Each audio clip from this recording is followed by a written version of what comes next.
Hi everyone, welcome back to WHU TV. It's nice to see you and I hope you're keeping nice and warm in this relative cold that we're having by the time you get to see this video. This is the preview of West Ham's 11th home game of the 23-24 Premier League season, where we welcome AFC Bournemouth to the London Stadium for a 7:30 kickoff this Thursday night under the lights at the London Stadium, live on TNT Sports. As always guys, this video is sponsored by the channel sponsor 3retro.com. Please click the link in the description below that will take you directly through to the West Ham section of their website, where you can purchase some very nice retro gear, guys, as you can see from the icon that's up here. One of these days I'll stop looking at it.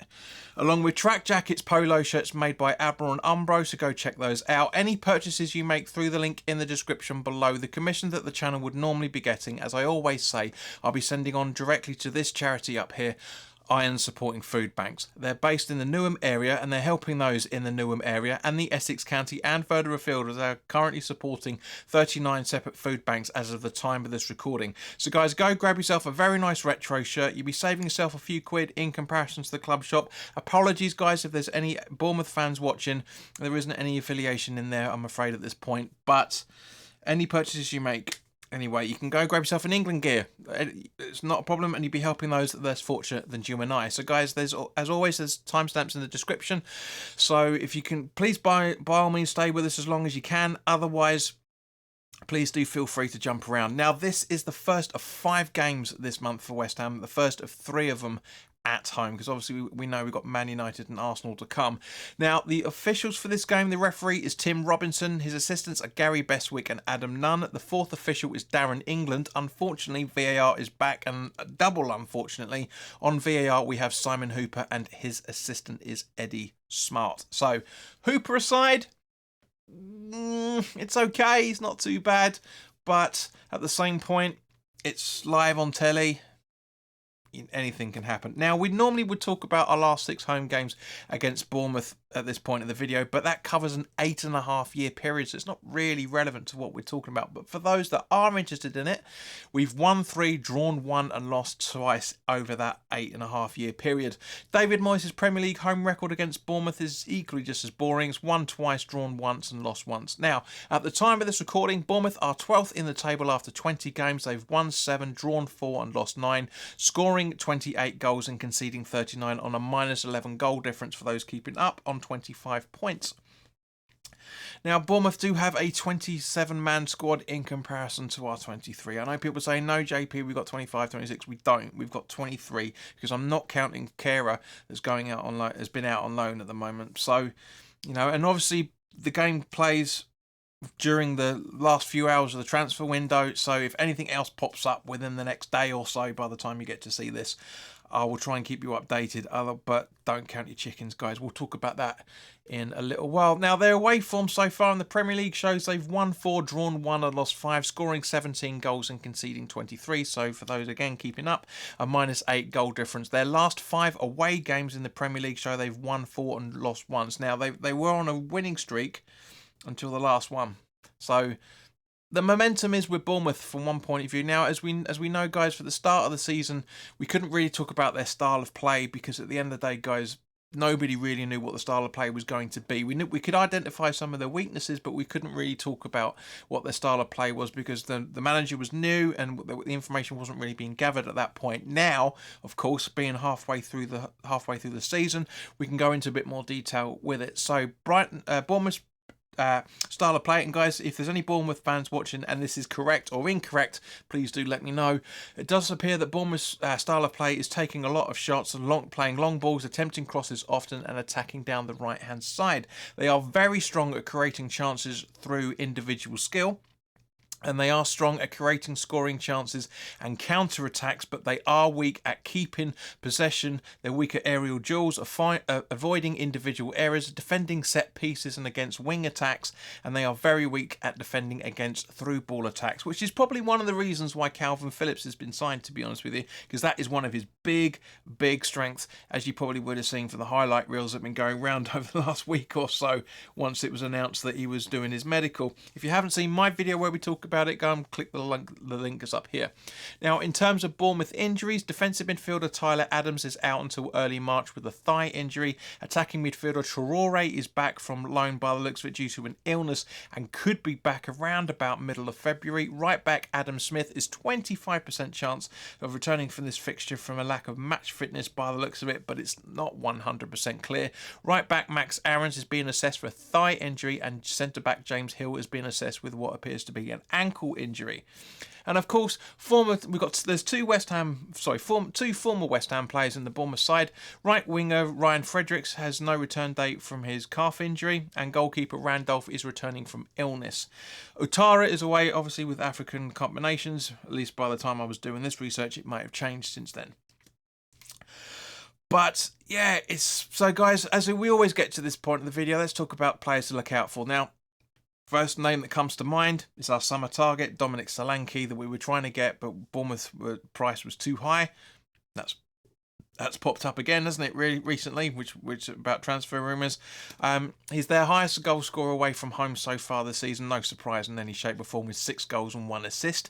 Solanke is also their highest aerial duel winner, with an average of 2.3 aerial duels won per game. He likes to dribble and gets fouled often, and he seems to be weak at passing and holding on to the ball. Marcus Tavernier is their highest assister away from home with 4 assists and 2 goals. He likes and is very strong at crossing the ball. He likes to dribble and shoot from distance. He's also strong at blocking the ball and helping out defensively, which I think is brilliant, but he is weak at holding on to the ball at the same point. So I do think we can look to try and exploit that weakness. Centre back Senesi likes to play long balls and likes to dribble and tackle as well, which he is strong at. He likes to clear the ball and out of defence often and commits fouls often as well. He is strong at intercepting the ball. It's nice to see that. We ain't got anyone that can do that really, but he is weak at passing and also at aerial duels, and also is a bit of a hothead as well because he seems to have a bit of a discipline issue. Now, goalkeeper Neto is strong at concentrating and saving the long shots, but again, as it was with Senesi there, that he is weak at discipline. Midfielder Cook likes to shoot from distance and is strong at the ball and intercepting and blocking the ball as well, for that matter. Attacking midfielder Billing likes to do flick-ons and is strong at long shots, aerial duels, ball interceptions, blocking the ball, and defensive contributions as well. But he is weak at passing and keeping possession. He's weak at crossing the ball, and he's also weak at concentration. So I do think these are some players we can really exploit. And regardless of their weaknesses, they've got some very good teams, some players in that team. They really do. You know, Gary O'Neill formed a very, very good Bournemouth side. Very unfortunate to lose his job at the end of last season. Was going into the summer transfer window just gone, and obviously the new manager, as we talked about in the preview, is obviously in more detail now. We can say that he's continued on that decent run that he's doing. Bournemouth have got some very good players in there, they really, really have. So, guys, let's turn to talking about West Ham now. Where are we? Almost 10 minutes into the video. It looks like there's going to be no new contract for Ben Johnson, which is a real shame, but we'll have to wait and see. Something may change over that. As I say, we brought in Calvin Phillips on loan from City for the end of the season. Now, I'm not sure exactly what's going on with Mo Kudus at the time of this recording. He should be back from African Cup of Nations. I've been keeping an eye on the training videos that the West Ham YouTube channel have been putting up, but we don't seem to see him there in any shape or form. So if he isn't, that makes it a little bit harder to try and figure out what's going on. Now, Alvarez is 50% chance of returning for this game. By the looks of things, Antonio is still being assessed for this game, but it looks like this is a couple of games too far away for Paquetá as it stands at the moment. Hopefully be back maybe from, I don't think the Man U game either for that matter at the weekend, but I'll keep you posted as much as I can. Looks like Pablo Fornals is in talks with Real Betis, obviously former manager of West Ham. Manuel Pellegrini is having conversations with him. Makes total sense. He bought Fornals to the Premier League, so it would be right for him to take him away from the Premier League. It'd be a shame if he does. But at the end of the day, guys, Fornals is nowhere near the player that we used to see. And if we can get anything by half of the 15 million quid that we got for him, if we can get that in the January transfer window, it'd be brilliant. It really, really would. Now, Benrahma, is serving the second of his 3-match ban after that red card in the FA Cup. Soufal misses this game from his 2 yellows picked up against Sheffield United, so options are looking a little bit thin when it comes to the starting 11, guys. It really, really is. I don't know. It's honestly, I've been really just trying to figure out what to do with the starting 11, and I really can't think of it. You know, it's really hard. But so as always, guys, and again, I don't know why I don't say this at the start of the video, but guys, put your comments in the comment section below. Let me know what you're thinking about all of this part of the video. I'm not talking about Osman because it looks like that deal was never really going to happen, ever, by that matter. Will Salthouse getting involved in it. So some people thought that everything was tickety-boo. Unfortunately, it isn't. And I'm sure other places like Hammers Chat, etc., have gone into the reasons why. And that's fine. You know, I haven't got an issue with that because at the end of the day, you know, it is what it is. If Sullivan wants to believe the Will Salthouse over his people that he's brought in to recruit players, there you go. But guys, this is the starting 11 that I would like to see on Thursday night if I was in charge at West Ham United. It's been really difficult, but no surprises here in any shape or form from you guys, I reckon. But this is the starting 11 that I would play. Areola in goal, with the back four of Johnson, Zuma, Mavropanos and Emerson.